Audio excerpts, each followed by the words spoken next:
Ashley crouched behind the crystalline outcropping, her breath forming small clouds in the frigid air of Kepler 442b.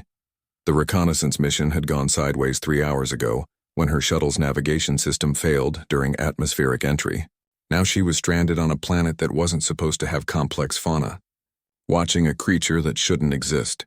The predator cub was roughly the size of an earth wolf pup, covered in iridescent scales that shifted between deep purple and obsidian black.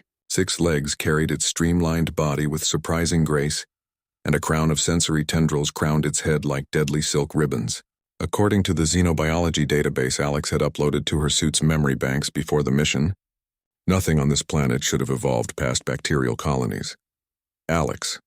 Her partner was probably losing his mind back on the orbital station, watching her tracker signal flatline after the crash. The cub circled her damaged helmet where it had fallen 30 meters from her position. During the crash landing, the seal had cracked, and she'd been forced to discard it before the toxic atmosphere leaked in through her emergency respirator. The creature approached cautiously, its tendrils twitching as it analyzed the foreign object. Ashley's hand moved slowly to her sidearm. The protocol was clear: eliminate potential threats to human personnel. But something made her pause. The cub wasn't attacking. It was curious. The creature nudged the helmet with its snout, and Ashley noticed something that made her chest tighten. Along its left flank, a deep gash oozed luminescent blue blood. The wound was recent, probably from whatever apex predator actually ruled this world. The cub was alone, injured, and likely orphaned, just like she'd been before Alex found her drifting in that escape pod 5 years ago. The cub suddenly grabbed the helmet's edge with its front claws and began dragging it backward. Struggling with the weight, Ashley watched fascinated as it pulled her helmet toward a small cave formation carved into the cliff face. The little predator disappeared inside, then re-emerged moments later without the helmet. It stared directly at her hiding spot. Ashley froze. Had it known she was there all along? The creature's large, luminous eyes, so unlike the cold reptilian stare she'd expected, held something that looked almost like invitation. Then it turned and limped back into the cave. Against every regulation in the Colonial Fleet Handbook, Ashley made a decision that would have given Alex a heart attack. She stood up slowly, raising her empty hands, and walked toward the cave. The interior was shallow, barely 3 meters deep, but protected from the howling wind that had begun to pick up outside. And there, in the back corner, the cub had created something remarkable. A nest of sorts composed of gathered moss, fragments of meteor rock, and in the center, like a prized treasure, her helmet.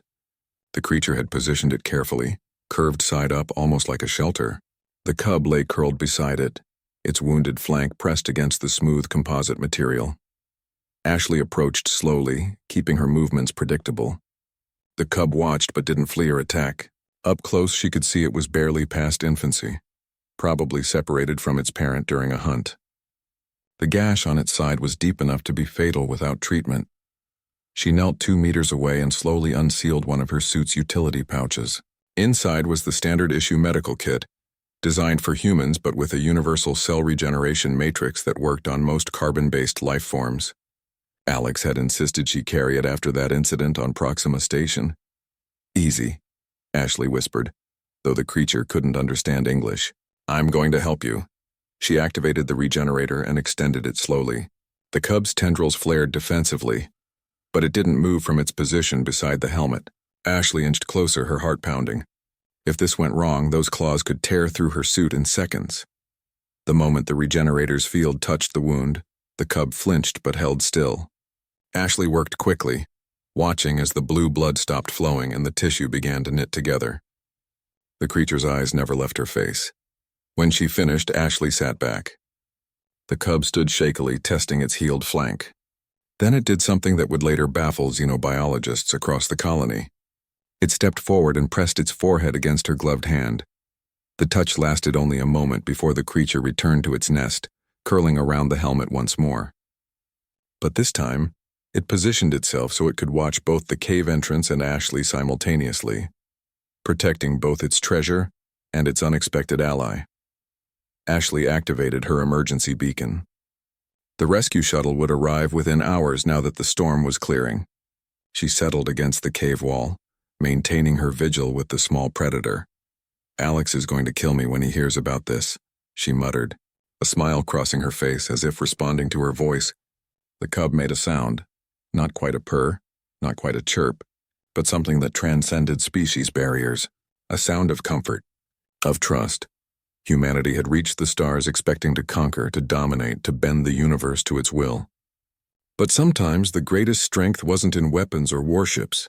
It was in the simple, foolish courage to extend a hand across the void and say, "You're not alone." When Alex's shuttle finally descended through the atmosphere, its scanners detected 2 life signs in the cave. One human, one indigenous predator, both resting peacefully beside a damaged helmet that had become, against all odds, a symbol of an impossible friendship. The cub would later be returned to its species after full recovery, but it carried something into the wilderness that no creature on Kepler 442b had possessed before. The scent memory of kindness from a species born under alien stars. And sometimes, in the years that followed, colonists would report sightings of unusually bold predators who approached human settlements without fear, their iridescent scales gleaming like dark jewels in the planet's twin sunsets. They were looking for something, or perhaps someone a treasure worth keeping.